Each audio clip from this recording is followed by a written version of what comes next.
এই মাছ ভর্তাটা যতবারই খাই ততবারই মনে হয় যেন জিভের থেকে এর স্বাদটা দূর হয় না। তাই তো আবারও চলে আসলাম এই ভর্তার টিউটোরিয়াল ভিডিওটা নিয়ে। প্রথমে এখানে আমি কিছু কাঁচা পেঁয়াজ ডলে নেব, সাথে নেব লাল করে ভেজে নেওয়া কিছু শুকনো ঝাল। শুকনো ঝালটা যে যার পছন্দ মতো নেবে, যে যতটা পছন্দ করে ঝাল খেতে ততটাই সে নেবে। ঝাল আর পেঁয়াজটা ভালো মতো ডলে দিয়ে দেব কিছুটা সরিষার তেল। সরিষার তেলটা একটু পরিমাণে বেশি নেব যাতে স্বাদটা ভালো আসে। পরে এখানে নিয়েছিলাম ভাজা লেস, নিয়েছিলাম কিছু পেঁয়াজ ভাজা ও আলু ভাজা। এই মাছে একটু কাটা বেশি থাকলেও স্বাদটা কিন্তু বেশি ভালো। যে মাসে যত কাটা থাকে সে মাসের স্বাদটা তত বেশি ভালো হয়। এখানে আমি রুই মাছ নিয়েছিলাম আর এগুলো এখন আমি বেশ ভালো করে কাটা ছাড়িয়ে আবার আসছি। ভালো মতো কাটা ছাড়ানোর পরে এগুলো দেখতে ঠিক এরকমটা লাগছে।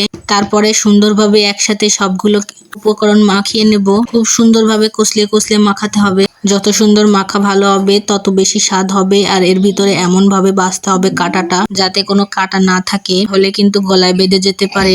সুন্দরভাবে মাখালেই কিন্তু আমাদের ভর্তাটা রেডি হয়ে যাবে।